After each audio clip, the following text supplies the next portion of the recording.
Hello, folks.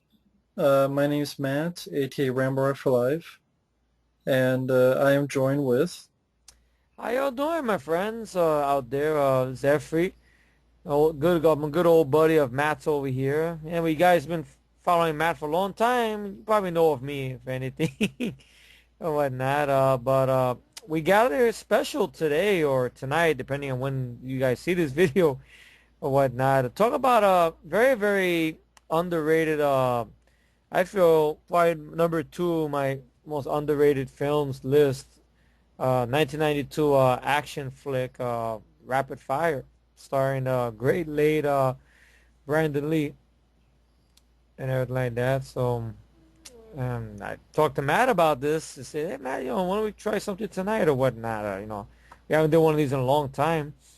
I guess we're gonna do this more, incognito, so to speak. I guess we can't put the footage up because 20th century fuckface will get mad or whatnot. So I guess there'll be a link down below if everything goes right to the audio, and you guys could play it to your DVD or link with however you guys want to see this film or whatnot. You can see up to what we're seeing or whatnot. Yeah, pretty much exactly like that. So, yeah, feel free to count down when Efree, if you want to count down, and when All Efree right. when Efree counts down and he says hit and play, you guys can hit play on your movie. Mm-hmm. So feel free, Efree. All right. There anything you want to add on this, Matt? Before we start, anything on the movie or your thoughts on the film? Do you feel it's very underrated? And, your 2 cents, so to speak. Well, I mean, I enjoy the film. It's a fun movie. It's a fun action movie, Mm-hmm. and it's an entertaining film. Mm-hmm. But Anything on Brandon Lee you would like to add? I mean, I'm sure we'll get into that during the Oh, yeah, that's commentary. true. I mean, we Yeah, of got course. Yeah. 90 minutes Oh, that's for true. that, Yeah. so I'm a little rusty, folks. Excuse me. Oh, and that. Okay, folks. Matt, are you ready? yeah. All right. Okay, how we're watching this is through I guess, a little thing online, basically. But you guys could match it up to your DVD or whatever. So I'm going to click on it let me get ready to open up the player first. Not release the movie yet. I'm going to open up the player. Okay, and wait a minute. Let me back up a second to 00 mark. Put it on full screen. Right, that should be full screen right there. Okay. All right, are you ready, Matt? Yeah. Now, are you ready, folks out there? I'm gonna count down. 5, 4, 3, 2, 1. Pressing play. Lowering down the volume a little bit there. Got the Fox logo. Yeah, maybe once upon a time when they used to make very, very good films. Not these days, unfortunately. Now, I love the way this opens up here. I always loved it. Why is that? Because I think Brandon, I believe, from a lot of interviews I've seen him in, he was a big fan of a lot of Hong Kong films. I mean, one most notably, of course, his father's films. And he was a fan of John Woo's films. And the way this opening here makes me think of Jackie Chan's film, The Big Brawl, because it almost has a similar thing like that, where you have the way the camera moves, this thing where our lead is showing his skill. Made me think of that a little bit. There you go. I like that. There you go. It's a great introduction. And it's directed by Dwight H. Little, Yeah. There's who a guy who's giving us some good films. You know, like, Halloween 4, Return of Michael Myers. But a little bit before this, he had done a Steven Seagal film, which I don't mind, Marked for Death, yeah. and everything like that. And right after this, I know he did a Wesley Snipes film called Murder at 1600, which was a decent flick. And I know sometime in 2010, he did a film that everybody hates, but I know me and you enjoy, Tekken. Yeah, I had fun with all those movies, including Tekken. I enjoyed Tekken. Yeah, me too, me too. And I played the Tekken video games, but a lot of people get mad. But it's not like the games, but the plot of the games is ridiculous though, because like the hero in the last game becomes the way you call it, the villain in the second game. Yeah. And it goes on and on. So I liked that the idea was kind of like a Running Man type of clone or whatnot and stuff. And we got an introduction over here. I guess they filmed this someplace out in Thailand or in Asia or whatnot. Good cinematography here of the location and stuff. We're introduced to our other baddie in the film. This character named Servano, played by Nick Mancuso. This is an actor. He's been in some stuff here and there. He was in that film. What was it? Death Ship.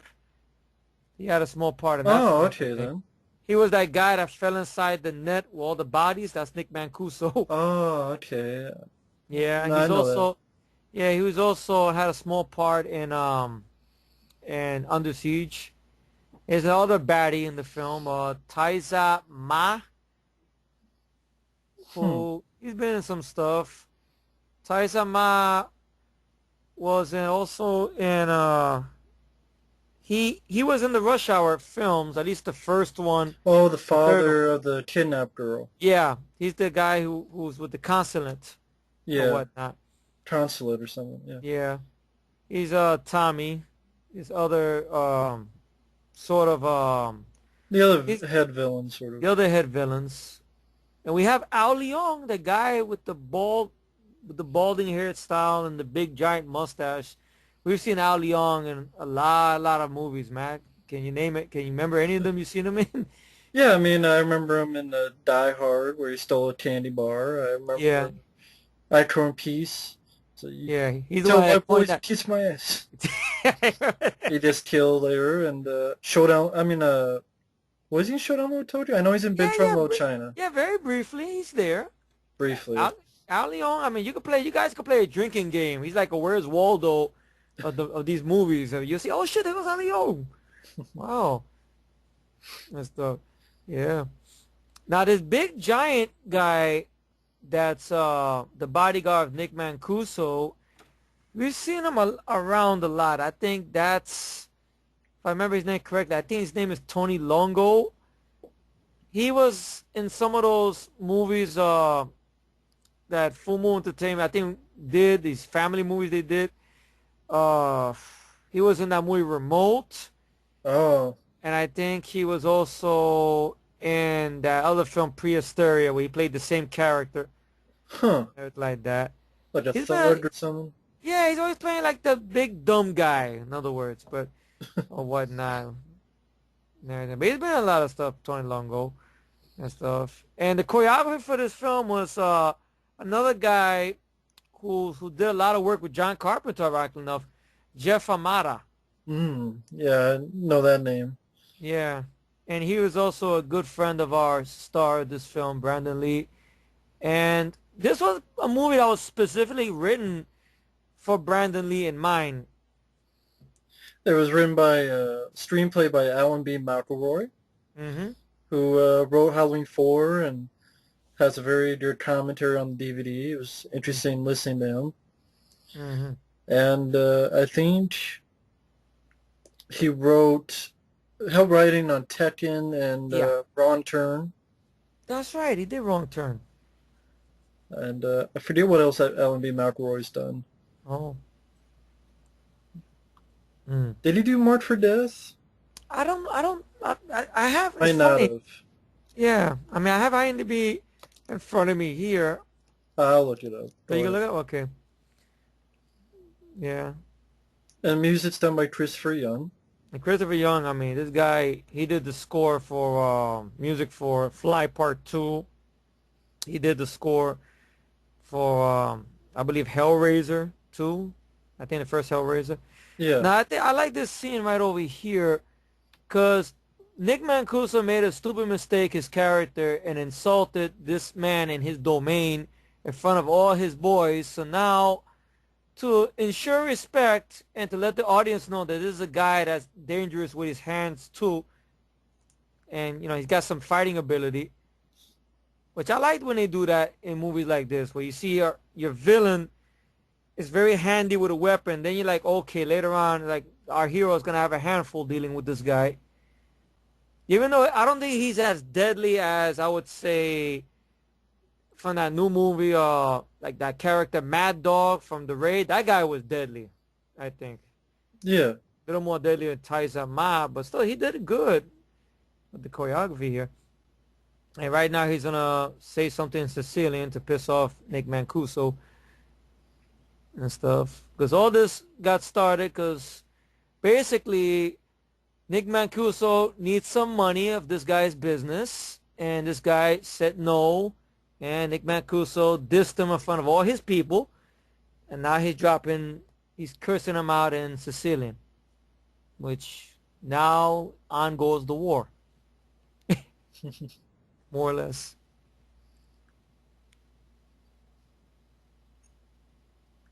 But I miss these type of films like this, Matt. I know you agree with me on this when I make the statement here that today they forgot how to make movies like this. Now, if people ask, what do you mean by movies like this? Martial arts films, action films. Because you look at movies today, it's either bad shaky cam or they don't put all the effort into it. They half-ass it, or they make it a comedy, like a parody or stuff, or bad editing. What do you have to say about most of that? Do you agree or do you like to add more? Yeah, I mean, action films today suck. Yeah, good. Uh, shaky cam, or they just look fake. They have those shitty filters, or they hmm movie filters they do now, or they bad CGI, or it's superhero comic book movies, or it's computer graphics. It's hmm direct-to-DVD films look even cheaper, or they're shot on video, or they're bad shaky cam, don't know about choreography, or they're Yeah, yeah, this it's very sad, really, to a point that even if you see like Statham, he's try to stay afloat, but even his films they're not up to snuff, and that like that. right. And I always thought this was a great flashback sequence that tells his backstory of our character right here, Jake Lowe, played by our man that's greatly missed, Brandon Lee over here. Yeah, I mean, And I miss Brandon Lee. I mean, he's a guy who could have gone a lot further if that thing didn't happen. of course, A lot further, and still be around today. yeah, indeed. Sometimes I always wonder, you see how all these action guys are struggling now, you know, and it'd be kind of weird saying this, but would he be struggling too? Or you think maybe he would have better ideas? That or retired. Well, of course. Retired for his family or something. Yeah. Same with Bruce Lee. He might have.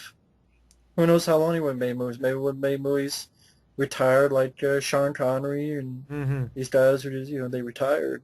Mm. I Who wish I learned knows? how to paint, don't you? Yeah, sure, it'd be nice to know how to paint and draw. Yeah. I bet you have a naked woman like that. Wow. But He's Alan, cute. There you go. Alan B. McElroy, his first film was Halloween 4, Mm-hmm. which he wrote. He wrote Wheels of Terror. Oh, he wrote that too? Yeah. Wow. He wrote Rapid Fire. Then he wrote a video game, Ground Zero Texas. Mm-hmm. He developed for TV for the Spawn TV series, a couple episodes.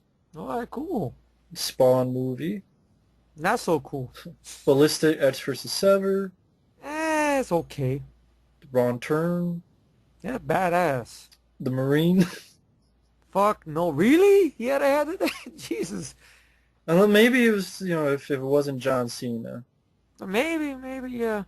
Like if it was this guy here, maybe Yeah. I would have probably been more forgiving of it. Or even Yeah. Stone Cold. I think Stone Cold was offered that movie first. Oh, that's true. He was. Yeah, he was offered. Yeah, that would have been interesting. And then Tekken. And I Mhm. think pretty much he just gets paychecks because now after all these the Marine and Ron Turn sequels, they just pay chest because they use his characters, or does they have like five, now six Ron Turn films and four Marine films? Oh. No, but that's really interesting about the writer. Yeah. So, man, staying afloat, of course. Now, our introduction, we saw of this character here. That's one thing that's also missing in a lot of these films, something called likable characters. Yeah, Likable characters. Right off the bat, we meet this guy. Okay, I thought it was a good introduction. He's coming off the bike, which I think Brandon was a motorcycle guy, so they threw that in the film. And he walks in on this rally that's happening at his campus with this guy, Dustin Nguyen, who was on the 21 Jump Street TV series, is talking about raising money for support on the Tenement Square thing that happened, which our character, of course, his father, was killed in front of him doing one of the demonstrations in Tenement Square. And he's got some demons about that because he's trying to find out what happened. And I think there's a home video trailer of this film. You see like a scene there that's not in the film or the DVD or whatnot. So maybe somewhere lies some deleted scenes of this film. you remember the scene that they showed? Something with him in a military office talking to some guy in a military suit. Hmm. Maybe getting information. I'm not wearing that same leather jacket. Maybe trying to get information about his father. But Yeah, I it guess might be, that yeah. didn't. Yeah, but that's somewhere on the cutting room floor and everything like that. And what happened was, I guess Brandon Lee doing the making of this film got his foot in a cast because he had to kick down a door, but it wasn't a prop wood door. It was actually real wood. So his toe, I think, got swelled up. So some parts of the film had to stop filming, and he wrapped up his leg in a cast, which I get to. I think one scene, if you notice, he's sitting down, and you see him standing up. You don't see him walking and stuff like that. I know there's like a little interview with Brandon somewhere on YouTube. I think he talks about a little bit about that scene, how awkward it was. You know, I remember I first saw this at a young age on home video. And I was immediately, this guy really, knocked me over, really, because I was thinking all the action guys I seen before this film were bigger than life, like Arnold and Sly and Chuck and Van Damme, you know, that were like superheroes. But what I Yeah. loved about this man over here is he looked like me and you. I mean, not exactly like me and you, but like he's like, what I'm trying to get at, he's the regular guy. Right. Who, okay, he happens to possess this skill, but, he's throughout the film, he still manages to be a regular guy. And that was one thing I know Brandon, in interviews I've seen him in, he conveyed that he wanted that to be in the script and in the film, that he's still a guy from college. He's not going to come out of there with guns toting and stuff. I mean, he has a gun in certain scenes, but, even when he takes a life, he has a reaction to it or whatnot, because he's stuck in this nightmare of a situation. Like even Brandon joked about how the fact of that had this printed to anybody else, they would be in therapy the rest of their life. All the aggravation, all the craziness they had to go through to survive in this movie or whatnot, and everything like that. So, how did you discover this movie, Matt? Did you see this at a young age? I think so. I mean, I don't really remember anything specific. Just, I think it was one of the just movies rented. Mm-hmm. But I really don't have any specific memories of watching this the first time. Oh, But I enjoyed it ever since I saw it. okay. Mm-hmm. What I love about this film also is that it gets started pretty fast. Like there's no fucking around or nothing like that. No giant backstory. We had backstory of our lead character, but it was in flashback, and that's all you needed or whatnot. And we already know why this guy is doing this to this other guy, because essentially the heroin business, like pretty much what Nick Mancuso said. Here's Michael Paul Chen. He's another guy we've seen in a couple of films. He was in Falling Down, Matt. Oh He yeah, was the the guy that grocery. gave Michael Douglas a hard time with the soda, Yeah, he owned the grocery the store. grocery store. Yeah, And was he in Army of One? Army of One as well. He was the gangster in Army of One and stuff. And he was also, I think he did voice acting. He did voice acting for that Eddie Murphy claymation series he had, the PJs. Hmm. I think he did voice acting as well. There you go. See, as I'm talking about, this is a guy, which I miss seeing characters like this in a film. Somebody who's a regular guy who's at the wrong place, wrong time. Because all he's there is, first off, he was bullshitted because he thought he was gonna get a piece from the art model or whatnot, which he joked later on when he told her when he gave her the painting something about you might find me more attractive with my clothes on. And then when she walks away, he goes, "Don't bet on it." So right away you like the guy a lot, really. And here he is, she basically lied to him just to get him over there so they should get him to show up at this little get together about Tenement Square and stuff, which he really didn't want to be part of and shit. And now just to go up there and talk to the girl, he witnesses a murder. Now this shit has gotten real. Knockout. All right. Yeah, very well done, practical, Yes. fun to watch fight There you scenes, go. action scenes. And right down the stairs. There you go. Look at that. Another great scene. Pop the table. I love this arm break. It's one of a kind. Look at this shit. Pa, there you go. Oh, I think we could talk about another fun fact about this film, that Brandon Lee actually wanted John Woo to direct this film. I didn't know that. Yeah, he wanted John Woo because he was a fan of Hong Kong action films or whatnot. And I know his very first Hong Kong film, his very first movie was a film called Legacy of Rage, which was a Hong Kong film directed by Ronnie Yu, which that has a little bit of John Woo-ish type of action in it, a little bit. Though it's a slow-paced film, but the third act, I can still watch it for this guy over here. There you go. You just seen a little bit of a homage to his father he did there with that, putting a person in a headlock and kicking him with the opposite foot. Kind of like what his father did in Enter the Dragon. Oh yeah, that's right. So, everything like that. Yeah. And I'm a little knowledgeable in this film too. yeah, that's why I wanted Yeah. you to take the lead because I like the film, I like Brand Lee, but I know you're more knowledgeable and it makes more sense. Yeah. Isn't this An ode to ode Jackie to, Chan? yeah, to Police Story, another ode to Jackie Chan. Which I saw this movie first, way before I saw Police Story, way before all these other films. And I look at it as, oh shit. Yeah, right here. Yeah, Yeah, boom. right through all the glass. Yeah. Yeah. There you go.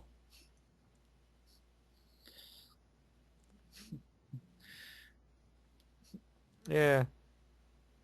Real good there. Now, yeah. John Woo, now you say, Matt, go ahead. No, what were you gonna say, John Woo? Now that Brandon wanted John Woo to do it, but to be his first American film.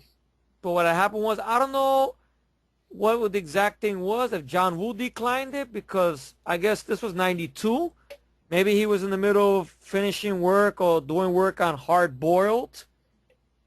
Maybe that's why, because that came out, I think, sometime in 92 or 93. Well, I mean, I know Hard Target was 93, so... Yeah, so maybe he was prepping that or whatnot. There's another familiar actor right over here, the guy with the gray hair. That's Well, Raymond J. Barry. he couldn't be prepping that because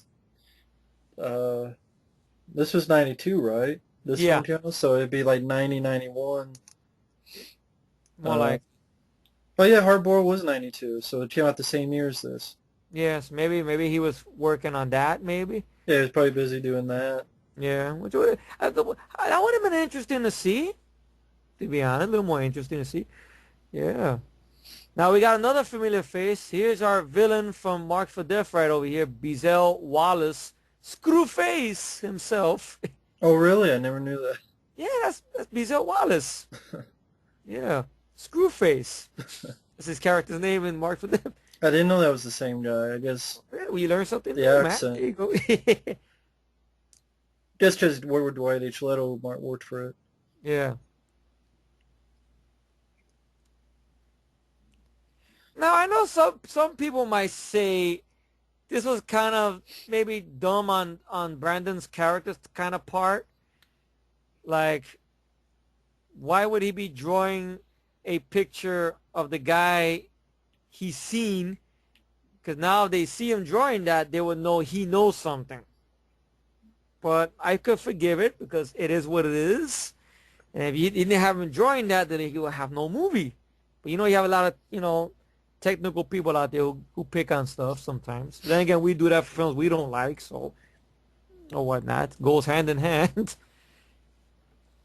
But this guy over here, Raymond J. Barry, Well, I he's mean, gonna, oh, wait a sorry. minute though. He even said it was in the books, so he drew like that's the guy. He's not in the books. Yeah. So I don't understand what they mean it was a mistake. What was a mistake? Maybe that he's drawing a sketch Yeah, of the, because he's not in the books. oh, okay. In the books to look at pictures of suspects. Yeah. He's not in there, so Mm-hmm. instead of being a sketch artist, he is a Artist. because they showed us that he is a painter, so Yeah. it's not out of the blue. Oh, well, that's true. Yeah. So he Now is a painter. this is kind of a fucked up thing, but this could probably happen where the law will use stuff on you to get you to talk to Yeah, force you to be in a situation. This is something that could probably happen. well, it has happened before. Yeah, of Yeah. course. It's blackmail, but of course the law has a different name for it. So what was the first Brandon Lee movie? I believe you want to go way back, you could say Legacy of Rage, because that was the one that was done in Hong Kong with Ronnie Yu directing. Okay, so that was before Kung Fu. Yeah, Okay, so I think it Leg was that one. Then it was Kung Fu. And then I believe there was that TV pilot for Kung Fu The Next Generation, which did not have David Carradine. It had some other David, I guess. And Miguel David Caruso. Ferrara, I believe, is in that pilot episode. David Caruso. Yeah, it'd be funny with David Caruso, right? So what was after that? After that, then we had Laser Mission, which that's a film I would recommend it if you are a very, like me, a fan of Brandon Lee, really big one, because he's good in the film. The rest of the film is, I mean, I can watch it as a time waster, but I can understand people don't like it though and stuff, because it's kind of Brandon Lee kind of playing sort of like he's playing a mercenary character or whatnot. Ernest Borgnine's in it. There's look like the film has suffered some maybe bad edits or whatnot. Like there's some fight scenes missing or something like that. But I can watch it for Brandon. And then the big film that was the American one that went to theaters, of course, was Showdown Low Tokyo, which that's a lot of fun. Not That's many like my number theaters. one. What happened? Not many theaters. I know. Thanks to fuck you to Warner Brothers. How many theaters? 102 theaters, I think it was. Yeah, yeah. Or Sons of 144 bitches. or something like that. Wow, sons of bitches. That God, Then did it? that's the real Double Dragon right there. Showdown Little Tokyo, man. Yeah, I enjoy that film a lot. Oh yeah, it's my favorite. I would say my number one favorite buddy cop movie because that's the most underrated to me. And then it's Rapid Fire after that. Rapid Fire, yes, but with this one, it was interesting because they wrote this for Brandon Lee in mind, and I think because he was already with Warner Brothers, because with Sean Little Tokyo, so I guess Fox must have figured, hey, if you come with us, you could be the star. We'll write a movie for you, and we'll let you do your choreography any way you want it. So I guess they brought in Jeff Amata because Jeff Amata was the guy with more experience or whatnot because he had done choreography with films already, working with John Carpenter and such.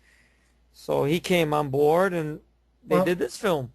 I'm sure they did that because back in this time you had new breed of action stars. Van Damme was getting in there. Seagal, Steven Seagal was getting in there. Speakman. Well, they tried with Jeff Speedman, that failed Yeah, that's sad. because Perfect Weapon did nothing, so it was direct to video pretty much. Mm-hmm. Jeff Speedman, they wanted to make a new action star, and that failed. I think Brandon Lee, they wanted to get him with the Seagulls and Van Dams because if film costs maybe 8, 9, 10 million, and then makes like 20, 30 million, it's a profit for them. Mm-hmm. It's not like they had tons, $100 million of advertising like they do nowadays for movies. Yeah. And so if for those out there who's not knowledgeable in Brandon Lee, well, you probably are if you've seen Rapid Fire, but Rapid Fire, Shonen Tokyo are probably are not. Those are the two best. Yeah. So where would you put The Crow? Because people are going to mention The Crow. Well, The Crow I did have the pleasure of seeing on the big screen on opening day with my uncle and whatnot. It was a great experience in the theater. The Crow, I would say, for Brandon doing his own thing away from Marsh. I love this. I love that. What do you say? Nah, he said, "Oh shit!" You look at the camera. I love how he breaks the fourth wall. I love that sequence. This is a great action sequence. There you go, silverware. Whip. There you go. Yep. Maybe Right that in was, those. maybe that was when he's kicking a door. Maybe it was that scene. Maybe, but they said a door shattered. I don't know if it was that. Well, he They might said have it was. kicked it once and it shattered. Well, Or I believe it. I mean, the man had power. broke the guy's nose. You did choreography with the. I think Jackie Chan homaged Brandon and Rumble in the Bronx. Now that I think about it, because you remember in the one fight scene, he used a refrigerator as a weapon, and Brandon just did that right now. Yeah. So I wonder if Jackie, I don't, maybe not, but part of me as a fan wants to believe it's a little slight homage. To be honest, I think Chan. I wouldn't be surprised if he's never seen this movie because not many Yeah. people have. And of course, right now he gives a wink to Chuck Norris because he had done a similar thing like this in Forced Vengeance, if you remember correctly, Hmm. where Chuck Norris's character is in a closet.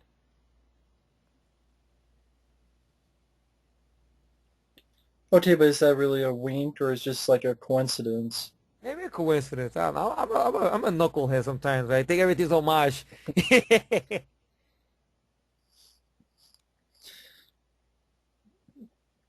See, I love this. He's using the what's around him as a weapon, which works.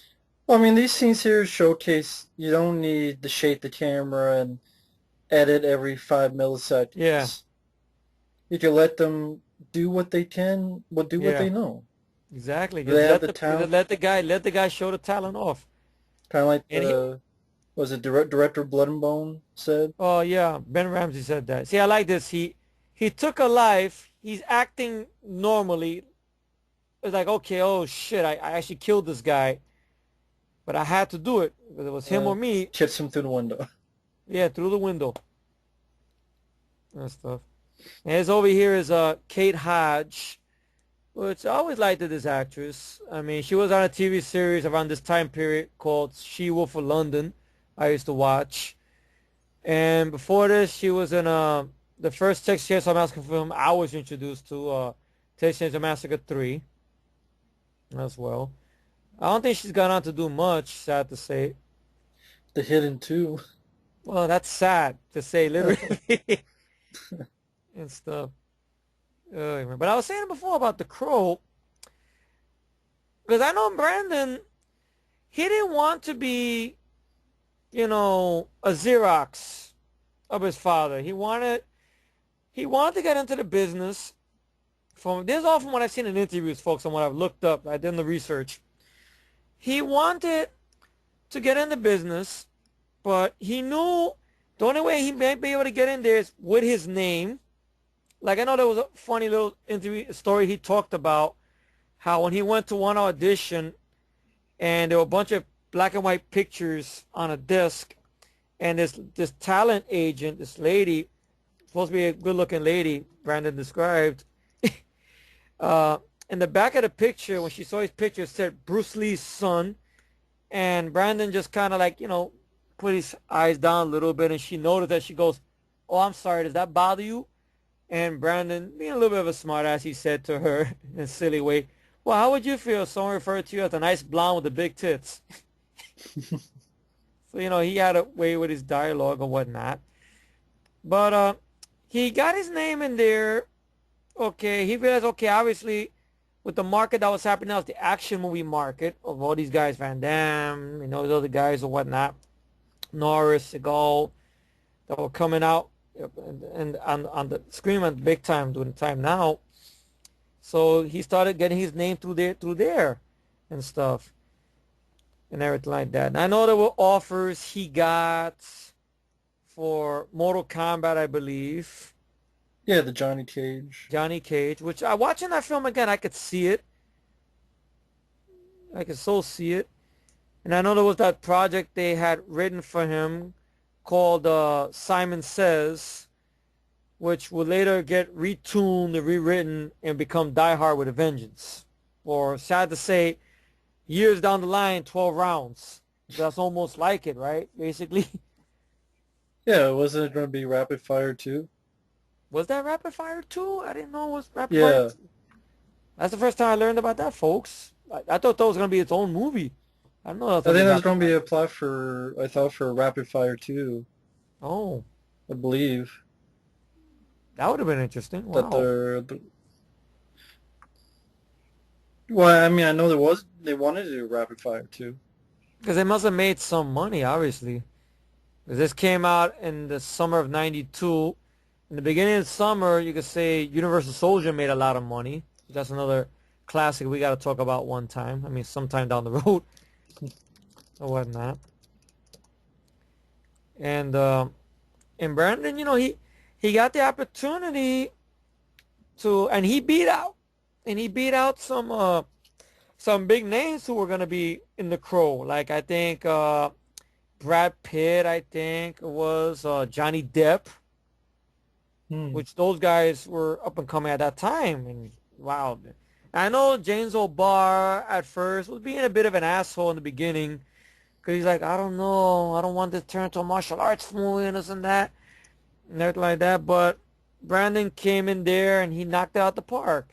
I want to give a big fuck you, big giant fuck you to the powers to be who decided to cut corners on the set of The Crow, with not getting the right people involved with the safety of the film, which that was the reason why, this, our this guy over here, Brandon, was taken from us so soon Hmm. and everything like that. And stuff. So, what are your thoughts about his films? These the ones you've seen so far. Shonen Tokyo I really enjoy. Mm-hmm. This one I really enjoy. Mm-hmm. Uh, I think I remember I sent you Legacy of Rage years back. I don't know if you still have it or you yeah, I never. still have it. I just haven't seen it yet. Oh, you haven't seen it really? Oh, okay, Yeah, Laser Mission I remember seeing once and not caring for it. okay. Uh, Pretty much it. You haven't seen Kung Fu the movie? No. Well, I seen it. To me, it really wasn't much ado about nothing. I mean, Brandon's in it for a handful of scenes. He gets into an end fight with David Carradine, which I didn't think was much of a fight, because I have to say this. I believe Brandon would have kicked David Carradine's ass. And here's his, I guess, a coincidence or an ode to Chow Yun Fat. Even the way he drops the gun, you see the slow motion? Yeah. There you go. And once again, I like his reaction to this. It's like, oh, I'm taking lives. I'm like, oh shit, you know. There's Powers Booth. Yeah, Powers Boothe, a very underrated actor who's been in a lot of great films. I love him in this film as well. uh, actor I really enjoy. Mm-hmm. I Southern mean, Southern Comfort, Bad Guy in Sudden Death with Van Damme, yeah. Extreme Prejudice, Oh yeah, very good in Extreme Prejudice. Of course, Red Dawn. He was in Red Dawn as well. He was the good in Red original. Dawn. The original, the best. That's right. All right. Handy with a shotgun there. There you go. Real squibs and real explosions. Yes. Don't you miss those, Matt? Wow. Yeah. They lost the technology to do this, really. Why do you feel they don't? Laziness, plain and simple. Just laziness. I can't believe it's money because how much does a bunch of condoms and corn syrup and little things to detonate it really cost? Right. It doesn't cost much. Fuck it, Robert Rodriguez, when he used to be Robert Rodriguez, he did it in Planet Terror, and look how big those blood squibs were. We're, what? I love that line. What'd he say? Uh, so you having a bad day or what? The way Brandon looks at him, like, you know, like what the fuck you thinking? But some of Planetary was CGI, I think. Some of it, but majority of the time with the blood squibs. Now, part of me has to believe this was a real punch. Cause look at Brandon's reaction.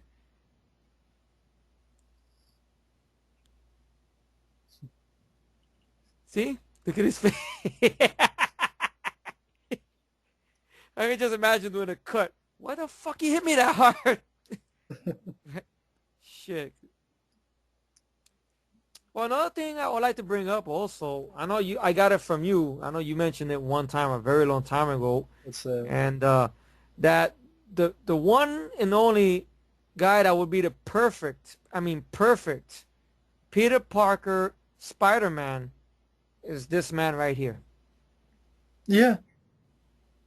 I forgot where I said that, but I I do think it remember was a, saying that. I think it was I think your old review, I think it's a two-part review, I think, a rapid of this film, I think, you mentioned that. And it always stuck with me. I'm like, wow, that's true. Ironic enough, he's a college student like Peter Parker. Yeah. See, he has the wise ass thing. There you go. Like here in Shonan Little Tokyo, even more of a wise ass. And he could definitely do the physical stuff. Of course. Yeah. Yeah, I mean, I could definitely see him as the perfect Peter Parker Spider-Man. Yeah. Because, I mean, even you, I mean, I know you read the comics. Yeah.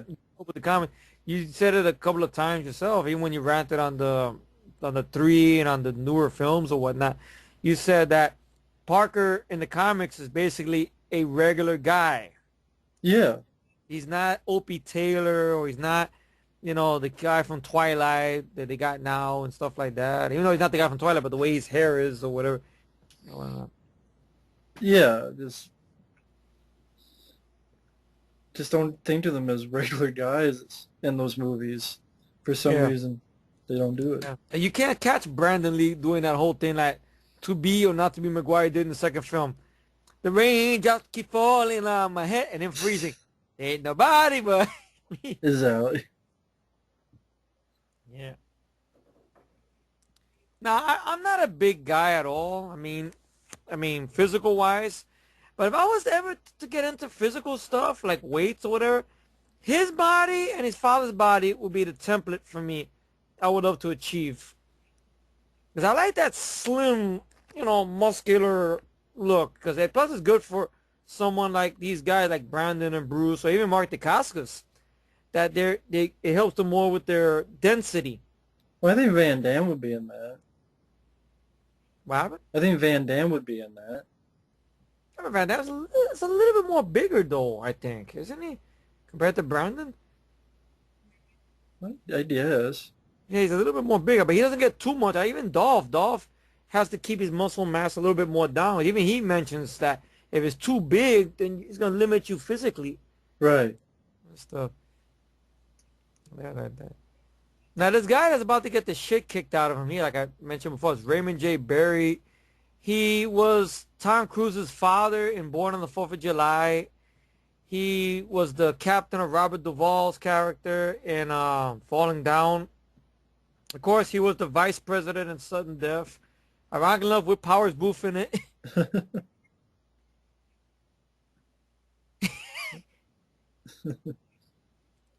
I love the little prologue they had before the ass whooping right there. It took place. Look, you gonna let me take care of this? Yes, I wanna let you take care of this. I won't do nothing. And all of a sudden, pah! And shit. His wife don't seem that surprised he got an ass whooping. And shit. I always found this kind of a strange cut that's about to happen here, where Powers Boothe says this line, "Take your fist of fury outside," but it doesn't zoom into Brandon's face for some reason. You know what I mean? Right. Like, it makes you wonder, did he really want that line in the film? Or did he groan and go, "Oh, really?" Maybe they added that after the fact. Maybe. Maybe it was one of those. Because the lines, none of the lines on Powers Booth's face. It's all on Raymond J. Barry's face. Yeah, maybe it's something that was added, maybe. Might be ADR line. Probably. Or whatnot. Yeah. Now, from what we know about Powers Booth's character, we know he's a cop who has his little unit in this bowling alley, which I don't. He has this thing where, which I always liked about his character. He's trying to hit this one pin, and he always misses the shit. So later on in the film, he just gets pissed off. Takes out his gun and shoots it, and everything, like that. And he really has a hard on to get these two big gangsters taken down. You know, Tommy Taizama's character and Nick Mancuso's character. And Raymond J. Barry is the FBI guy on the take. And he knows he's in deep shit. That's why he knows he deserved that ass whooping there. And Powers Boothe is working his magic there to see if he can get him to play ball. And stuff. And everything. But I always loved this film a lot. I mean, I remember I saw it on home video. I loved it. I couldn't wait till they gave it on cable and everything like that. I saw this at an age when I was starting junior high school and everything like that. And, you know, growing pains, starting a new school. A lot of fights. Kids didn't accept me or whatnot. You know, I was mostly on my own. You know, stuff like that. And, you know, he was like my idol to look up to. You know, it's like, I mean, there was Van Damme, there was many other action guys, but Brandon, like I said, looked like the regular guy, like me and you. Stuff like that. He was doing all these crazy abilities. Another thing I can bring up here, at this point when I saw this movie the first time at a young age, I didn't know much about Bruce Lee's films. The only one I saw a lot was the one they gave on TV the most. And I'll give you a hint which one that was. Boards Don't Hit Back. Enter the That's what I Dragon. saw. Yeah. Which that's a classic as well, but that's all they gave. I didn't see the Chuck Norris one. I didn't see Return of the Big Dragon. Boss. I didn't see, yeah, of course, Return of the Way of the Dragon. I didn't see Chinese Connection. Well, of course, Game of Death, that's not really a Bruce Lee film. You can't count that, but still. I didn't see none of those films. I didn't know much about them and stuff. So through Brandon, and when he was taken from us, I was down. I was a little sad. And I started looking up some of his films, his father's films. So there you go, The Bowling Ball, No Luck, and everything like that. So I remember, you know, the night he was taken from us, it was sometime in April, I believe. And around my birthday, my mom knew I was into these films and his movies as well. She rented Rapid Fire again for me, and I saw it most throughout the day on my birthday. It cheered me up some, you know, and everything like that. Now, when you mean throughout the day? I watched it again. Then I ate lunch, wind it back, checked channels, see if they give anything else. I watched it again. And later on, I winded it. I checked channels. They were not giving nothing else on cable, and I really loved the film a lot. I watched it again. That's pretty much what I did. How did you, I mean, I don't know, this may be a silly question to ask, but, and whatnot, but when you found out he was taken from us, you know, were you very eager to revisit some of his films right away because you missed him, or were you watching his father's films, or because I know did you grow up with Bruce Lee's films, or did you see Brandon's films and then you transitioned to Bruce Lee's films through there? How did you go about it, Matt? Um, yeah, I saw Brandon's films first, but Mm, even then, even I think when honestly when he died, I mm. didn't really know much about it because I had seen Shodan Little Tokyo and Rapid Fire, and I'm like, I like these movies, but I mean, I was only 11 years old, and I Oh, I was, keep forgetting Matt's a little bit younger than me, folks. Whoops. I was like 90, was it 93, you said? Yeah, 93. No, I was actually 10 years old. So I probably wouldn't have known much about it anyway. There's no, we only had like two channels, three And yeah, channels you on remember, TV. and right now, you just joined you're part of the Dirty Thirties Club, right? Yeah, Well, there you go. So yeah, I'm 35, so I guess Matt's in his early ones. So yeah. yeah. And back then I only had like two, three channels on my TV, and so it probably wasn't on the news there. Or even Oh, then, I didn't watch the news when I was 10 years old, so oh, uh, no one at school talked about movies, so wow, wouldn't know there. So I probably didn't know about it till like 5 years later. wow. I wouldn't be surprised because it's like, it's like going, oh, that's too bad. He passed away. Oh, that's how it happened. That really sucks.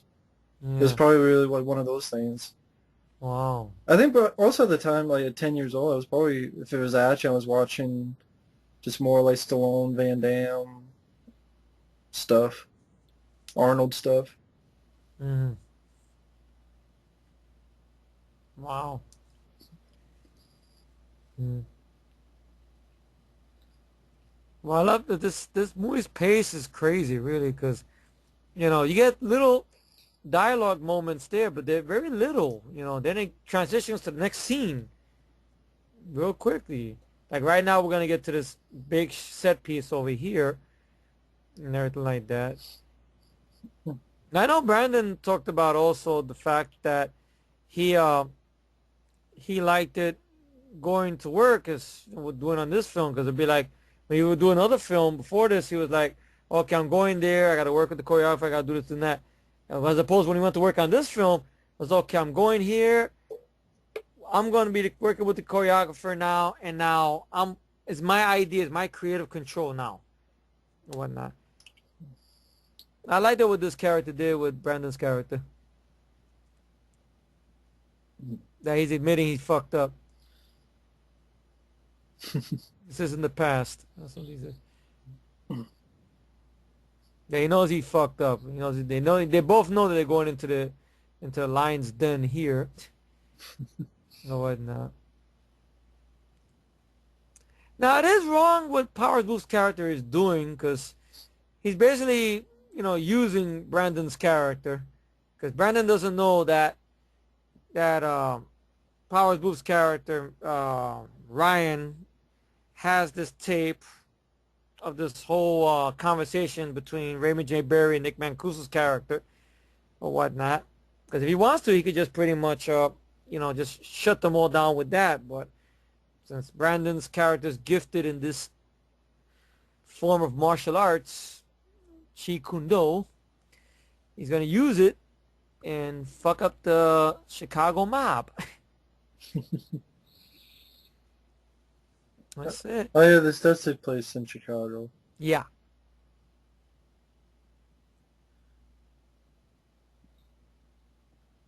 What was the last film that took place in Chicago? Was that Transformers in Chicago? Transformers 3? I believe so. The last one, I think so, was Well, not Chicago. the last one, Well, no, I mean the last film shot in Chicago. yeah. You mean I think it should be Dark of the Moon was left in Chicago. I know the Yeah. Decepticons and the Autobots fucked everything up. I know that. Anyway, fuck that movie. Of course.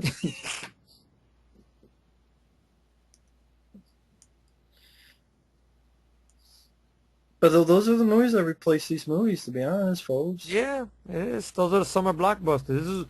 This movie came out in a time where the summer blockbuster is the martial artist sometimes. or a regular action hero. But nowadays, it's superheroes and whatnot.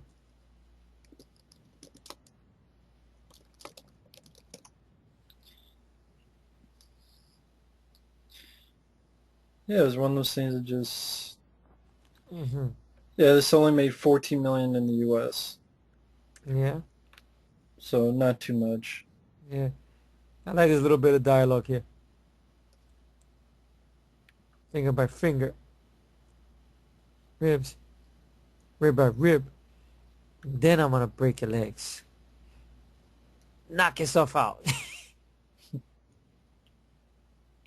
See the wise ass. They got Spidey. That's Spidey, man. Right.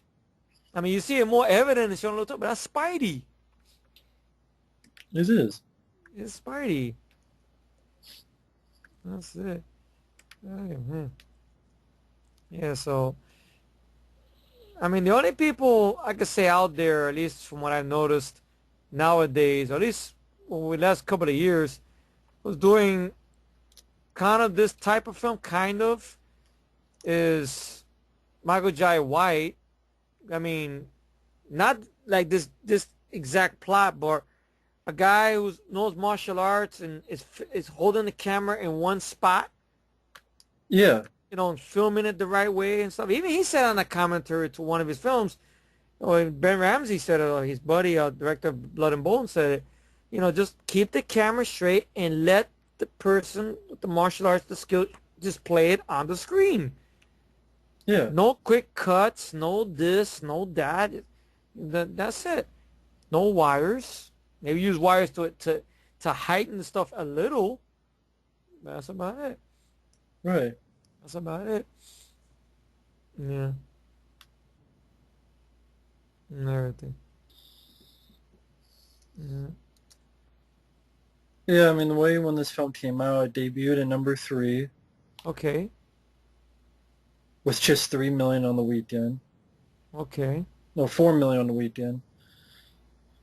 Week two, it dropped to number six. Wow. Week I three, wonder what I wonder what was number one that weekend. Unforgiven. Oh, that's probably why. And It, then see, what's this? No, that's a different one. Cause that was Eastwood's big return to a western. So of course everybody flocked to the theater, I guess, for that. It was Unforgiven, number one, Single White Female, number two, Rapid Fire, number three on the weekend, Oh, first weekend. wow. But I think this movie became big on the home video market. I think a little bit after Brandon's passing, I believe. Oh And yeah, it got a lot of time on airtime on cable.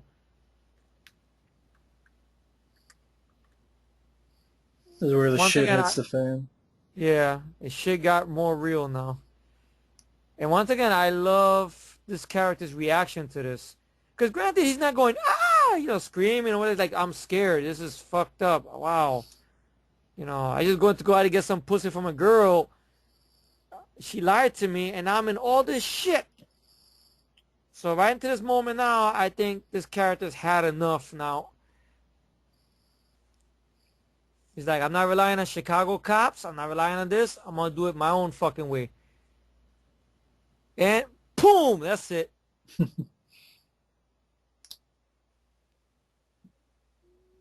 That's it. Tear gas in there. Good score by Christopher Young playing. There you go. Firefight going on outside. Ass whooping going on inside. Yeah, There you go. Boom. Boom. I forget I what knocked the fuck down. I forget what it's called when you put both your feet in the air and hit someone in the chest. I don't know.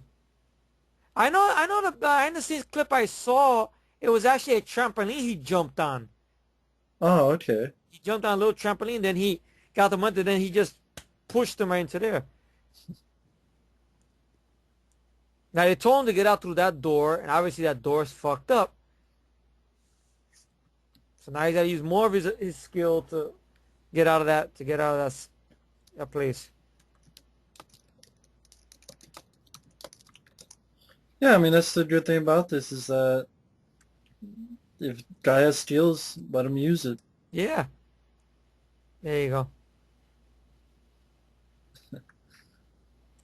And you could tell the man was a big fan of films or whatnot, because he mentions, a lot of the John Woo's films. He mentions Chow Yun Fat. He mentions some of his father's films, of course. Jackie Chan, of course.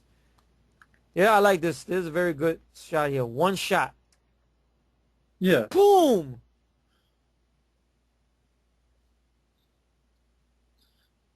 and that's her breath like it's round two or round three. At Yeah, least everybody does. Yeah, I mean yeah, that was the great shot they always put in the yeah, trailers where I think that move when you it's a drop kick. I was thinking of yeah, sort of a drop kick. But yeah, yeah, I mean going, behind a guy, shotgun. Well done choreography. yeah, Really fun, yeah, exactly. entertaining. Now you got the big giant beast of a guy who wants to fight our hero. Something about this scene, I don't know why, it made me think of An Eye for an Eye with Chuck Norris. Because there's a scene in the end when he fights the professor, and the professor almost does the same shit to Chuck Norris, where he picks up Norris up and throws him against some glass or some bar or something. Yeah, See, watch. He's gonna throw Brandon against a door, and I think actually Brandon getting thrown. See? yeah.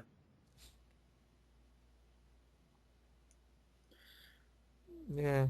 Some people will call this kind of cliche, or they'll say cheese, which I don't give a fuck. Really. I mean, people have their opinion. That's cool, but or whatnot. I just disagree because these are the action films I know of, and that you know of, and I know many of our friends know of, Yeah. whatnot.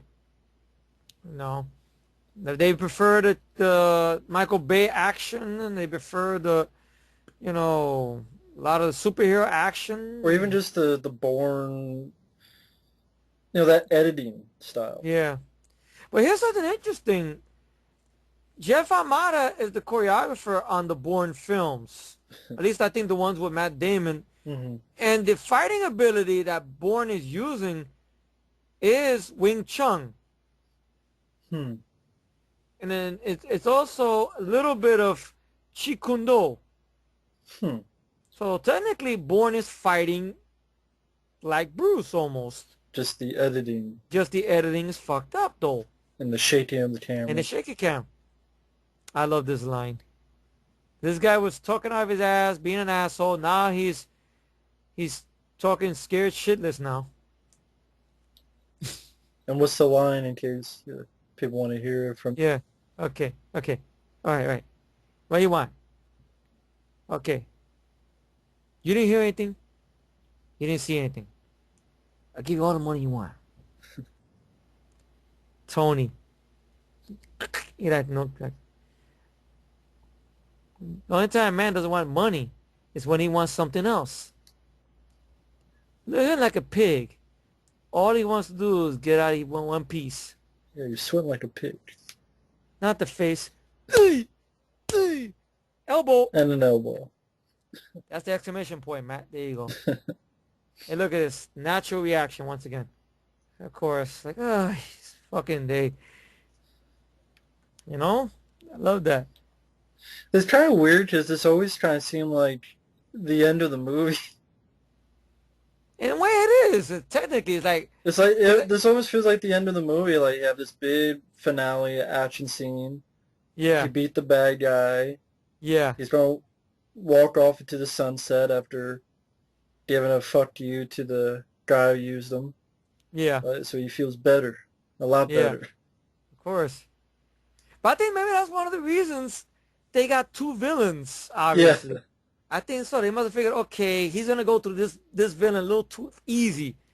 We got to give him the physical villain now. right. We already seen, okay, he could take out a group of guys with guns. We know that. Now we got to give him ones that have fighting ability now. And stuff. Now, well, I have to agree with Brandon. He is a son of a bitch.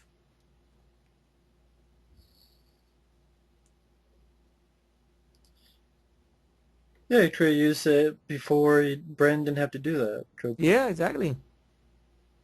And plus, Raymond J. Berry got killed too. Yeah. There you go. Only Brandon could get away with punching a cop. Well, of course. Who's gonna fucking arrest him? Please, I mean, that ability, that fighting ability, I think the cops will be like, fuck that. I ain't gonna. I'll go eat some donuts. I ain't gonna mess with that guy. That's it. That's it. Now I'm curious, why do they bring up the father stuff at the beginning? Because it seems like they kind of don't do anything with that for the Well, rest. I guess the idea is his father, from what we understand, was in Tenement Square because he was trying to help out. He believed in something, Mm. and Brandon's character Jake didn't know why they were over there, and he thought his father died for a stupid reason. Okay, then it's, you know, So it's fighting for something. fighting for something. Even Powers Booth's character Ryan, when they're talking in the car before, sometimes you gotta believe in something, and stuff Right. like that, and everything. Then throughout this film, this character goes through this change. Like, all right, you know, you're doing all this stuff. Tear broke my fucking nose. That's right.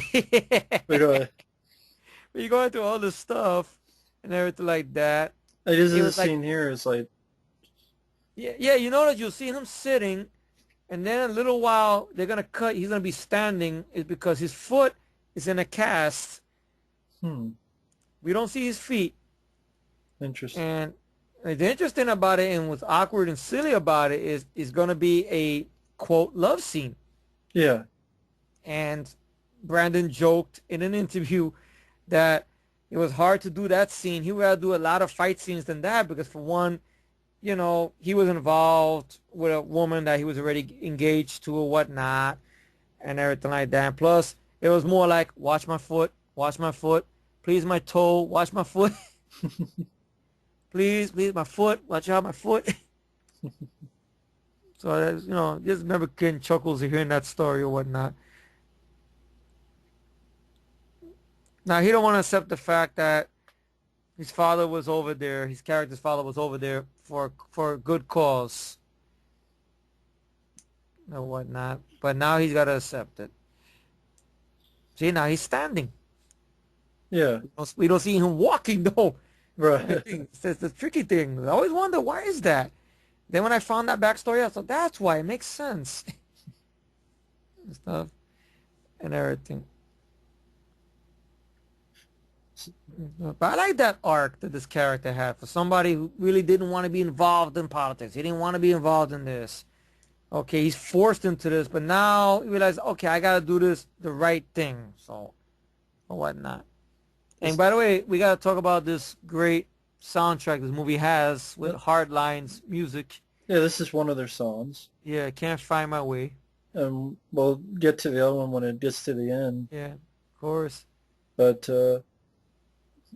why do you think this film didn't do that well I don't know, in maybe because theaters?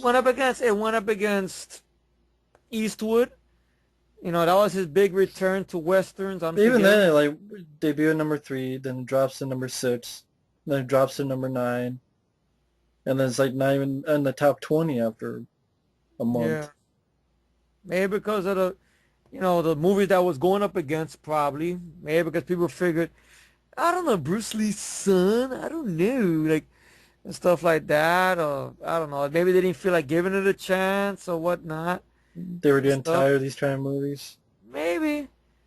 I mean, the only martial arts guy who was still making, his movies were still going to theater was Van Damme, really, if you think about it. Well, Seagal. Seagal and Van Damme, pretty much. Yeah. And stuff. I mean, Dolph, sad to say, because of stupid people who are controlling the marketing and everything like that. Then, and his movies were going straight to the video, sad to say. Like, Yeah. Man of War could have been in a theater, but no. There you go. All that other stuff. Ninja Stars, which I bet you that got cut out of the UK version. Yeah, Al Leon. Yeah, Al Leong. Of course, a montage. Look what we're watching here. A montage, which we don't see no more in movies. Well, that's after shit like Team America. Titties. You So see the titties? Look at titties. Okay. after Team America. Yeah. You see the titties? Okay. Yeah, I see it. All right, cool. But after Team America making fun of montages. Team America sucks. I only remember one dialogue from that movie. That's about it. In this world, there's assholes, pussies, and dicks. Assholes are the worst one because they shit on everybody. But dick is the best one to be because the dick fucks pussies, but dick a fucking asshole too. I remember that dialogue. That's the only thing I remember about Team America. That's it. That's a philosophy that makes sense. So Powers Booth's case has gone to shit now. Yeah. I don't understand really why she bothers hiding Brandon Lee's character. Unless maybe for some reason or another she sort of has something going on with Powers Booth's character. But I never understood why she's fucking hiding him and shit. Well, I guess she don't want to seem like she's a slut, I guess. I slept with him, ha ha ha. You know what I mean? I just found that kind of strange. Why she's hiding him? So they don't get in a fight with each other since last time they were together. A punch in the face, Friendly punch basically. them and stuff. Yeah. Maybe think that she's unprofessional because. Yeah. Because he gave her some shit before about, I know you got the hot today. Can you keep on the thing? Show me some attention. Get your ass across the street. Yeah. I think this film needs a good DVD or something. I mean, if they got Powers Booth to talk about Southern Comfort and Red Dawn, I'm sure, he probably has some stories about this film or whatnot. Or Dwight H. Little, maybe, or the writer Alan B. McElroy, I believe his name is. McElroy, yeah. McElroy, yeah. No, but they wrote it for Brandon in mind, or whatnot. So just it's got a good mark, decent mark on IMDb, 6.2. Yeah. So it should get a good DVD.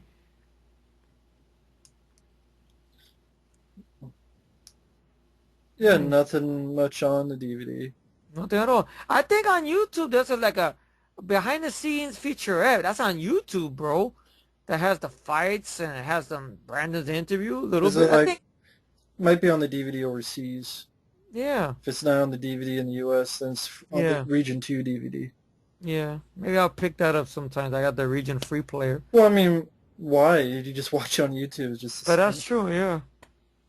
Pick up $20-30 DVD, just 5-minute featurette on YouTube. Well, it's something to dream on, Yeah. And everything.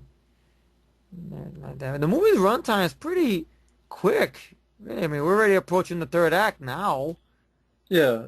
Pretty much.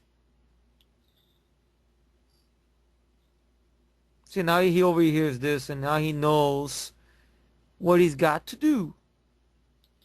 Yeah. I've seen a lot of people do videos on YouTube on the film, so the film has a fan base and everything like that. One song I'm surprised no one has done for this was that song that was in the first Spider-Man movie. What was that one? Hero? Because it almost sounds like it would work for Brandon's character. They say that a hero will save us. I'm not gonna stand here and wait. Yeah, but does he really save anybody? Well, Powers Booth's character. Well, I just later on coming up. Maybe. I don't know. They look like he shot the bowling pin. I like that. Yeah. You're like, fuck this bowling pin. See, now he's walking now, so we see, I guess it must have been after the time that they shut down the movie because he was injured.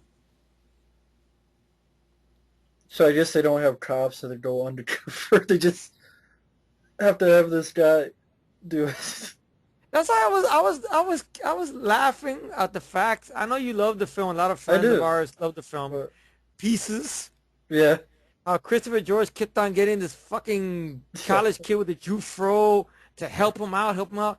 I'm like, I why? like that in a bad movie says I laugh and have fun But laughing at how it. imagine how it would have been by any chance if that college student was this guy and having like Jake Lowe versus that killer with the chainsaw or whatnot. Forget about it. Jake Lowe probably kick the chainsaw the other way around, But and the you had chainsaw flew in the Bruce guy's Lee in head. it. What happened? But you had Bruce Lee in it. Yeah, Bruce Lie, not Bruce Lee. Bruce Lie. That's a lie. It's not Bruce Lee. Bruce lied because he had bad Chinese or whatever, bad sushi. Was it? God, I love the way he wears that bandana. I love it. Why? I don't know why. It just looked unique and badass. I don't know. I don't know if it's a bandana or just a do-rag. It looks badass. Something about it. I don't know. Like way back a long time ago, once upon a time when I used to be on this place and whatnot on YouTube, I always would like to try to play with my look or whatnot. I can never get that done though, that bandana. I tried so many fucking times. It would come out looking like a pirate or the handkerchief be broken or whatnot. And shit will fall apart. I guess my head doesn't have that head for it, I guess. I don't know why. Shit. And everything like that. hmm So he's doing this thing on his own, not for himself. Another song that always made me think about this film a lot, which I reckon that song came out the same year this film came out, but it was part of another soundtrack. Scorpion song, Hit Between the Eyes. Yeah, from Free Jack. Yeah, because the lyrics of the song, get me out alive, ready for the hit between the eyes. Can't you see I'm much too young to die? Dun, dun, dun, dun. I don't know, something about it always made me think of this film. It should be epic though. Mm. Yeah. Although I guess if you think about it, there's like pretty much four sets of action scenes. But it works though. Yeah. And it's at fast pace. See, folks, you don't need a 3-hour movie, a 2-hour movie. You don't need it. You can do all in 90 minutes. I'm just saying that for people who keep on quoting the Raid sequel, saying it's the one all be all and all other stuff. Oh yeah. Granted, I haven't seen it yet, but I can tell you right now, I didn't think it was the one all be all. I know you did. I'm just I saying the main people out there that he a lot says there, the Godfather Part 2 of the action films or the Dark Knight of the action films or some stuff. And he spoke very fluent Cantonese, Brandon, which that's a very hard dialect to learn from what I found out. A lot of people usually get into Mandarin a little easier. yeah. Mm. And he did it at a young age, too. I think his sister, Shannon Lee, she cannot speak Cantonese. She can understand it, but she cannot speak it. Or whatnot.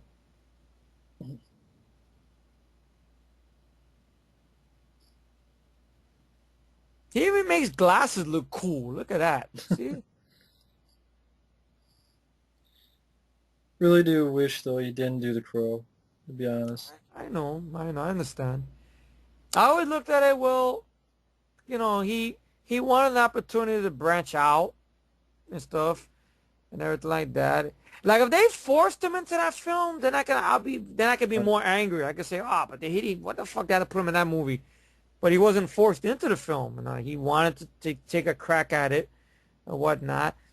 And I know a lot of people. The reason they put The Crow very high because they figured that's Brandon doing his own thing, I guess, proving that he's more than just the action guy, or more or less. right. Like some of our action heroes, they have done that where they try to step away a little bit to do something else. Like for example, like what Stallone did with Copland. Yeah. In a way that he went like, all right, I started with drama and I did all these action films and everything like that. Now I want to prove I can still do this drama stuff. Yeah. And he knocked it out the park. But thankfully, Sly did not lose his life on the set of Copland or whatnot, Yeah. or got into. I know afterwards, health-wise, it was a little troubles for him to lose the weight or whatnot, but still good performance. Or like what Arnold did in Collateral Damage or End of Days, with branching out more with the putting more of the acting in there, or Van Damme when he did with In Hell and a little bit of Wake of Death, of course,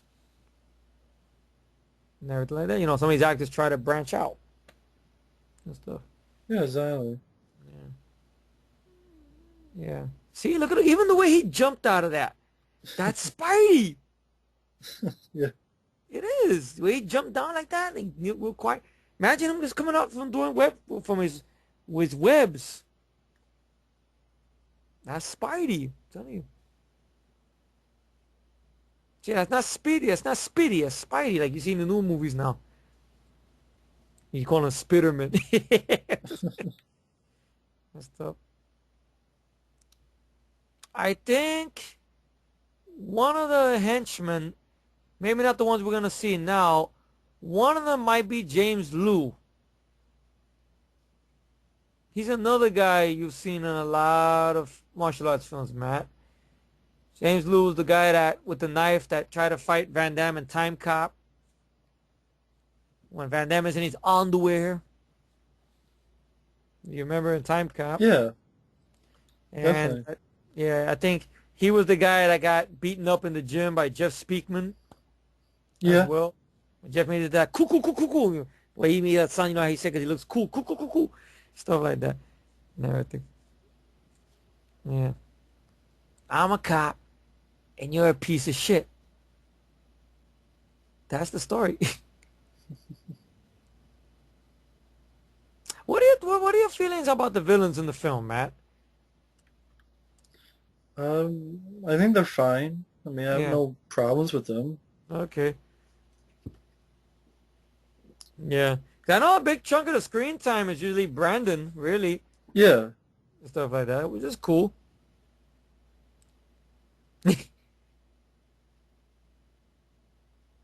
Yeah. Like I know you mentioned one time that someone, I think it was on one of your Q&A videos. I don't remember which one was it. Something like that. Had somebody asked you a question. I think it had Brandon live. What films would you see him doing now? And you mentioned something very interesting. Another thing you brought up that all the stuff that Statham did, Brandon would be doing that. Like Brandon would have been Lee Christmas, which that would have been epic to see. Brandon would have been Frank Martin in the Transporter films. Or another crazy thought, which this sounds wild thinking about it now. Brandon would be Chef Chelios in the Crank films. It just depends if he continue doing action films, because you know how some people, they just get tired of action. They want to do other stuff. Yeah, You know, like that Peter Van Damme. He wanted to do In Hell and yeah, Replicant, and yeah. Stallone was doing Driven and hmm stuff. For some reason, I don't know. Part of me wanted to believe that he'd probably be working behind the camera for some reason. Because he seemed like he had good ideas. Like I know with The Crow, he wanted the film to be black and white. Like the way the comics was. Yeah. And then the flashback scenes would be in color. But the powers to be would not allow that to happen. I think that's one of the reasons why a lot of people, when they do tribute to The Crow on YouTube, they do it black and white, and then the flashback sequences are in color. Yeah, that stuff. That stuff.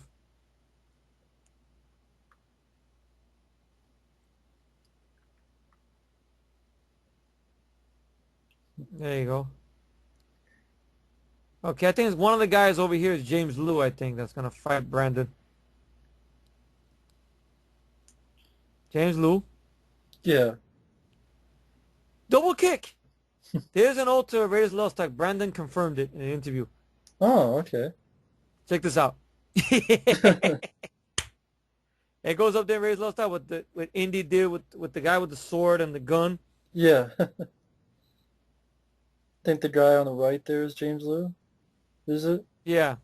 Okay. One with the ponytail, I think. I love the snap. One of a kind. No one has ever done that snap other than him. I love it. I don't know the name of it though, but it's beautiful. It's like Hmm. a like thing, and then all of a sudden, now we got our climax right here. Well, not really. There's the Well, not climax, but more okay. Even though we really don't see what James Al Leong has done fight wise in the film, but still, he's the subordinate guys. Of course, he's gonna be like the big fighter. yeah. I still remember me and my uncle when I saw this film, and like, we both watched this film a lot. We would try to reenact this fight, and I always got my ass kicked. What do you mean reenact it? Like, what do you mean? Like try to play fight it out, like trying to be like I do that thing with the hand. My uncle goes, "Why you do that?" I said, "Do this," and usually it would fuck up because I would hit by accident, or he would hit by accident. Like, okay, that's it, no more. That's it. You win. That's it. I didn't hit you that hard. I'm on the floor. And I was around 14, 15. I had no muscle. Where you go. Kick in the face. All Brandon doing this, stunt people, no stand-ins, no wires. Well, I think that was a take on Jackie Chan going Yeah, on the fence. exactly. You see, he's a fan. That's Wing Chun right there. See the in punches? That's Yeah. Wing Chun. That's what's used in the Bourne films. Hmm. Without the Oh fucking bad yeah, like editing. the fight with him and Paul Urban and stuff. Yeah. Because imagine he could have been Jason Bourne. Yeah. I could see it. Impaled. Well, they probably think he would be too old by that time. I mean, he was in his late 20s when he was taken from us. Maybe he probably would have been probably late 30s Yeah, by the time I think, they would have thought he was too old then. well, Matt Damon wasn't that young. I don't think so. And Matt Damon was already, I think, knocking on that age, I think. He looked younger. Yeah.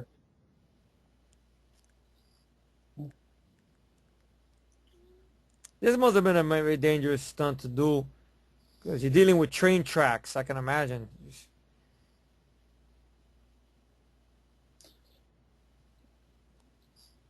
Now, Well, something about this expression Brandon gives before he makes the jump made me think of his father for some reason. I don't know why.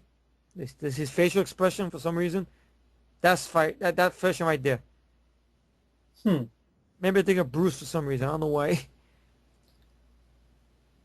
Sort of the twinkling of the face sort of thing. Maybe, yeah. Okay, the case touched the third rail, so he cannot grab the money now. Was better than Trains yeah, go ahead. trains are very fucking scary, man. Why? You fall on I mean, the subway in general, you fall on the track, you get fucked up. Well, you just don't fall I know. on the You gotta ship. be careful you don't get pushed. Who would push you? Crazy people in the city. You never know. So Joe Spino. Well, not him, but worse than Joe Spino. Look, he just left that money there. I wish I knew what train station was that. I'll pick it up. I swear there's like a dialogue missing here. Why? Watch, I want to point it out. You You, see Brandon's head move. See, look. hmm.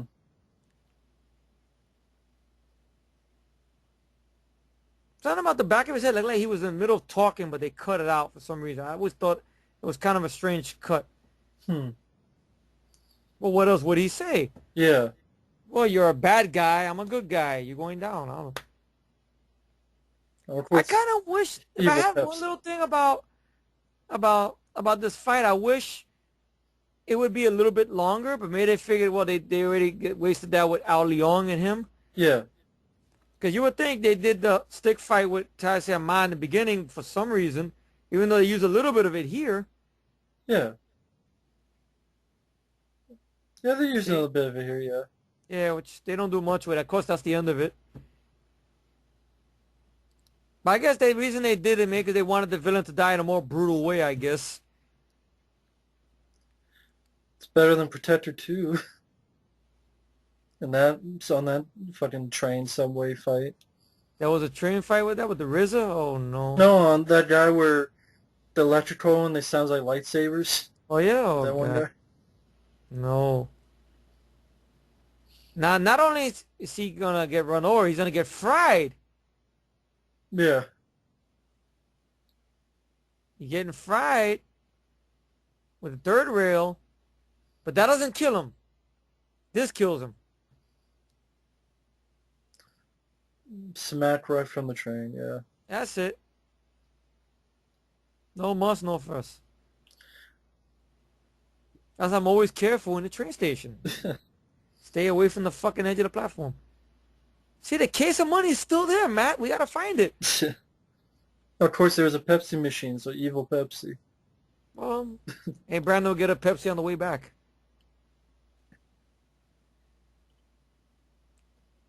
Now, of course, this comes full circle with the arc of the character now.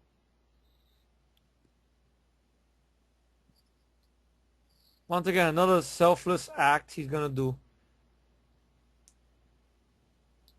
Now, you say full circle. And feel free to explain to people in case they're like, what? Well, the whole thing, once again, like I was mentioning to this, how Jake Lowe, Brandon's character, was a guy who didn't believe in a cause. He didn't believe. He thought his father died for a stupid reason, and all this other stuff. And Powers Booth was needling him about this whole thing about you got to believe in something sometimes or do the right thing. And now he's thinking back about his father. Yeah. And by him saving Powers Booth's character and by helping Powers Booth in this third act, it's kind of like what his father was doing in Tenement Square, was trying to do the right thing. Yeah. In a way, it's kind of like saving his father in a way. Because like Powers Booth's character, he's a guy that believes in a cause, you know, to stop these two drug lords. Well, not really, these two gangsters, basically. Which he helped them do. Yeah. And he saved his life at the same time, too. So that's another point there. So now the character has that arc. It came full circle. If I explained it the right way, I believe. Yeah. Is that the right way? That's cool. I haven't reviewed anything in a long time, folks. So give me a break. I'm very rusty. I think you're I fine. haven't done commentaries in a long time either. I think you're fine. Oh, thank you. Nice to know I haven't lost my touch. I always thought he said he's at one with the transit system.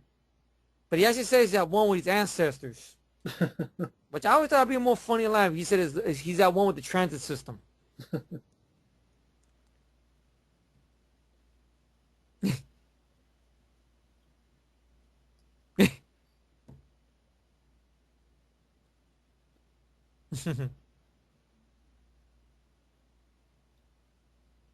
I like Powers Booth. I always thought he's an actor that they don't use that much these days. Yeah, he's a really good actor. I know he's Yeah. in Sin City. Yeah. Unfortunately, he's in the prequel that's coming out. Prequel, sequel, whatever it Whatever that's is. supposed to be. Of course, coming up is the Hardline song. Yeah. Epic song. I'll Be There. Yeah. See that you could take that in many other terms. We're in. I mean, who knows? Maybe he'll stay helping them or whatnot. Yeah. Like this could easily, like if this was a pilot to a show, this could be the whole thing there. The three of them, him helping these two cops fight crime. In a way, you know? Right. Yeah. Beautiful song. Yeah, I'll Be There by Hardline. Really enjoy Yeah. the song as well. Yeah. I always get a little bit sad though when I see this ambulance go because that's the last time we're gonna see Brandon do these kicks and punches and everything. That's why I kept rewinding it a lot that day, man. Yeah. And I always, as I could tell, I film is a classic to me, Matt. If I could sit through the whole film and I don't get tired of watching it, and I could listen to the end credits song, Yeah. that's how you could tell you have a classic on your hands. I There's agree about with two films I've seen in about past maybe 2-3 years, or maybe a little bit recently.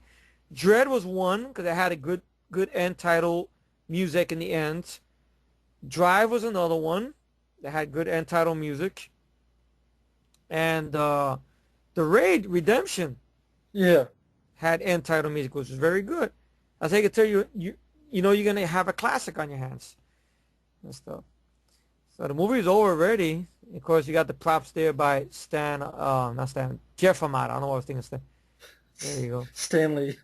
Yeah, Stan Lee, right? Yeah. So I guess the movie's finishing as we see right But now. The we can go credits. through the credits. Okay. But yeah, I enjoy this film. Reason I didn't want to talk much just because I enjoy the film. I really do like the film, but I know my friend here has even more of a passion. Mm-hmm. And if you have someone who has even more of a passion, why not let them show that passion? I thought Yeah, my yeah. friend, It's kind of like the same thing when well, it was a few years back when the three of us did Cobra, and yeah, you were the guy with the big passion or and I whatnot. made fun of the others. Oh no, but it was good and fun. You Yeah, know, it it was wasn't fun. I like was like, yeah, it wasn't fun. It wasn't Efree like you were doesn't being like me. Cobra. No. Yeah, why you hate Cobra? But Yeah, I yeah, think the passion was it was worth it because, yeah. like you said, no one really talks about the film, and Mm-hmm. why not? Of course. It's a good film. I don't find anything wrong with it, Mm-hmm.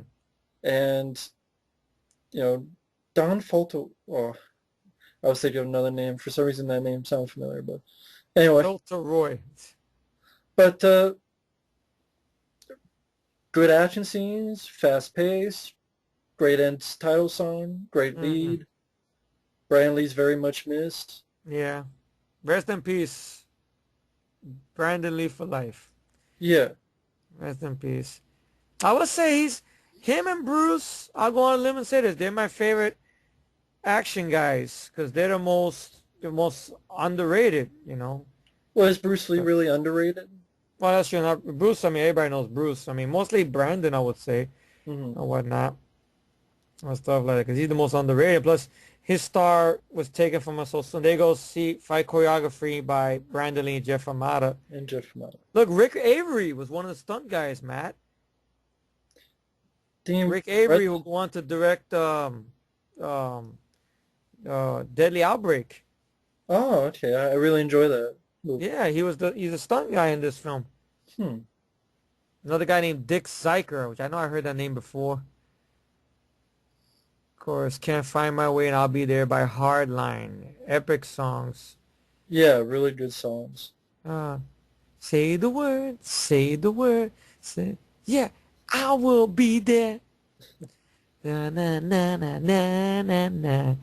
So I guess I And, don't know what to say on closing. I guess I mean I love this film with all my heart. I never get tired of watching it. I would say it'd be hard to pick, but I will put this. I mean, The Crow. I would put for Brandon's acting, like to prove that he could do his own thing to branch out. But for action wise, this is hands down the best. yeah, Hands down the best. Should I look at Little Tokyo? I put that in there as well. I could watch Laser Mission as a time waster, but I could say Rapid Fire and Shonen Tokyo are better. Legacy of Rage, for his first introduction to films, granted, he wasn't given that much control over choreography of those films, but this one is the proof if you give him the choreography, he could deliver yeah. or whatnot and everything like that. And he was about character and about this, and he had a lot of great ideas for the genre or whatnot. And it's very sad how he was taken from us so soon or whatnot and everything. Rest in peace, Brandon Bruce Lee. That's his middle name was Bruce, I believe. And everything like that. Here's an interesting fact I forgot to bring up. Did you know he was offered a chance to play his father in Dragon the Bruce Lee story? Hmm. No, I Yeah, didn't. he was offered it, Hmm. but he declined it because he thought that would be kind of strange Yeah, to play your father in a movie or whatnot and stuff like that. but And everything. anyway, folks out there, thanks for watch, or to say thanks for listening. Hmm. I know, Thank you, by the way, for having me over, Matt, and for doing this. no problem at all. Yeah, it's a lot of fun, man. good film, good action film, and rest in peace, Brandon Lee. Rest in peace. And thanks for listening, and we will see you at the movies. See you at the movies. Thank you for watching. Bye bye. I will be there. Da, da, da, da, da.